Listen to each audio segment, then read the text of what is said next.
Good morning আমার সকল বন্ধুদের। শীতের সকালে চায়ের সাথে হাজির হয়ে গেছি।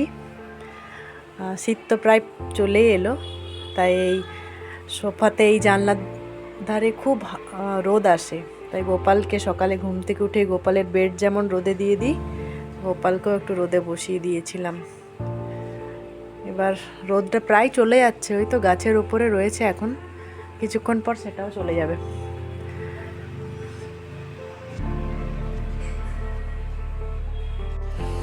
আগে একদিন আমি আপনাদের সাথে শেয়ার করেছিলাম যে সোফা কভার এসেছে এবং সেটা আমি কীভাবে লাগিয়েছি, এবং সেটা পুজোর আগে ছিল।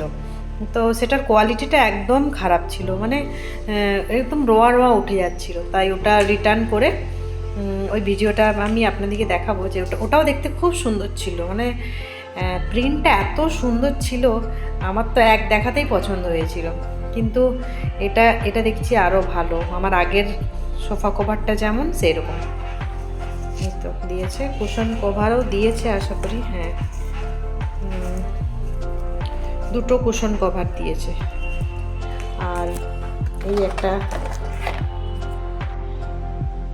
সোফা কভারটার সাথে সাথে ও একটা লাইট অর্ডার দিয়েছিল এই টেবিলে রাখার জন্য, এখানে আমাদের কৃষ্ণ ভগবানের কাছে রাখার জন্য। ওটাও চলে এসছে, এটা খুব সুন্দর। এই দেখুন, এটা জাস্ট প্রেস করলেই আলো জ্বলে ওঠে।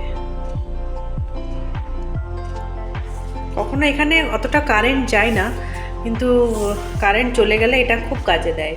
রান্নার সময় পড়তেও কাজে লাগে, আর সন্ধেবেলায় এখানে আমার রাধাকৃষ্ণর কাছে জ্বালিয়ে দিই, খুব সুন্দর হয়। ঠিক আছে, তাহলে আজকে এই সোফা কভারটা আমি একটু পরিয়ে দেখি কীরকম হচ্ছে, সাইজ ঠিকঠাক আছে কি না। 10 দিন টাইম আছে, যদি ঠিকঠাক না হয় আবার রিটার্ন করব, কারণ তো বড় জিনিস খারাপ নিলে তো আর হবে না। ভেবেছিলাম বানাবো, কিন্তু বানাতে দেখলাম অনেক খরচা পড়ে যাবে, এর থেকে অনলাইনই ভালো। পুরনো সোফা কভারটা খুলে নিচ্ছি।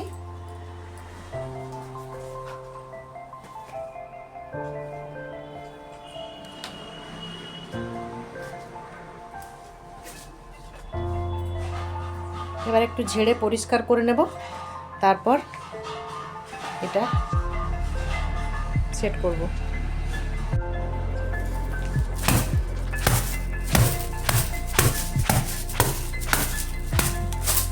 ধুলোগুলো একটু ঝেড়ে নিলাম। এই ঝাঁটাটা আমার কোনো খারাপ ঝাঁটা নয়, এটাতে আমি বিছানা ঝাড়ি।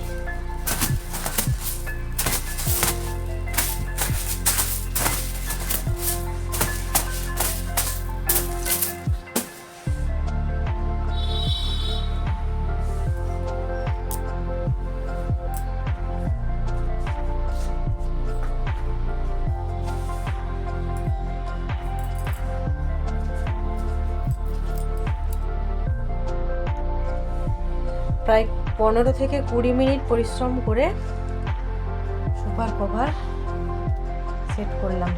এরপর দুটো বালিশ নয়, কুশনের কভারও দিয়েছে, খুব সুন্দর দেখতে।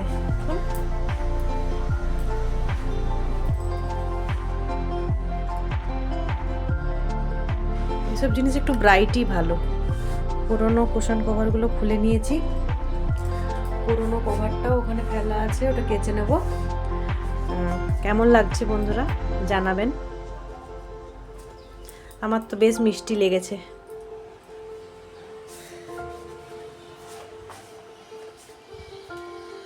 ভালো লাগছে না? এবার আমি নিচটা পরিষ্কার করে নিই। শীতকাল তো পড়েই গেল, তাই গাছে ফুলও কমে আসছে, কিন্তু আমার এই জবা গাছটাই কিন্তু প্রতিদিন প্রচুর কুড়ি। এই দেখুন কত কুড়ি, প্রতিদিন 3টে 4টে, কিন্তু আজকে 2টো দিয়েছে। আর অপরাজিতাও বেশ 15-20টা করে ফুটছিল, আজ বেশি ফোটেনি। এই দেখুন, পুজোর জন্য তুলে নিয়েছি, স্নান করার পর এগুলো ঝুড়িতে তুলে নেব। আর টাইম ফুলগুলো হচ্ছে বেশ কতদিন আর সবুজ সবুজ থাকে কি জানি, কারণ শীতকাল মানেই তো সব গাছের পাতা ঝরে যাবে। কালো একটা গাছ এনেছিল, ডালিয়া ফুলের, তো সেটাই ভাবছি লাগিয়ে নিই। আর আমার অনেকগুলো এই দেখুন অপরাজিতা গাছের চারা বেরিয়েছে, তো ভাবছি একটা বড় টবের মধ্যে 3-4টে লাগিয়ে দেবো। এখনই লাগিয়ে দিলে ভালো হবে। ডালিয়া গাছটা আমার লাগানো কমপ্লিট, একটু জল দিয়ে দেবো। আর এদিকে একটু টবটা যেহেতু বড়, আসলে এটা টব নয়, এটা একটা বালতি, তো বালতিতে মোটামুটি 5টা 1 2 3 4 5 6টা অপরাজিতা গাছ একসাথে লাগিয়ে দিলাম। জানি না হবে কি না, একটু গোবর ছিল তা ওটাও দিয়ে দিলাম।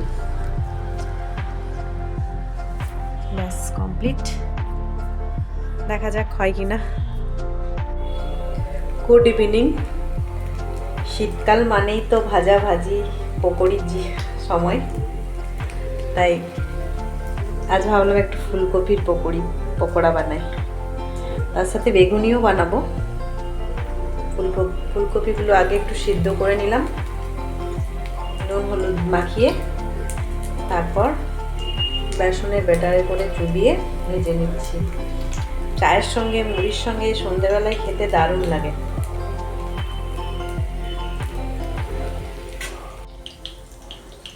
ফুলকপির পকোড়া আমার রেডি। এবার আমি গোপালকে ভোগ লাগিয়ে দেবো। তার সাথে 2টো লঙ্কাও ভেজে নিয়েছি। এভাবে লঙ্কা ভেজে নিলে মুড়ির সাথে খেতে দারুণ লাগে। তো তার সাথে 2টো বেগুনি ভেজে নিয়েছি, আরও বেগুনি ভাজা হচ্ছে। যতগুলো হয়েছে আগে আমি গোপালকে আগে ভোগটা লাগিয়ে আসি। পকোড়া তো ভাজা হয়ে গেছে, তার সাথে একটু সস নিয়ে নিয়েছি। ফুলকপির পকোড়ার সঙ্গে সস দিয়ে ভালো লাগে। কেমন হয়েছে? দারুণ দারুণ। তার সাথে তো আমাদের মুড়ি মাস্ট, আর একটু শসা আর মূলো কেটে নিয়েছি। আর দেশের মুড়ি খাবো। দেশের মুড়ি, হ্যাঁ, সন্ধ্যাবেলায় শীতকালের দিন দারুণ লাগে।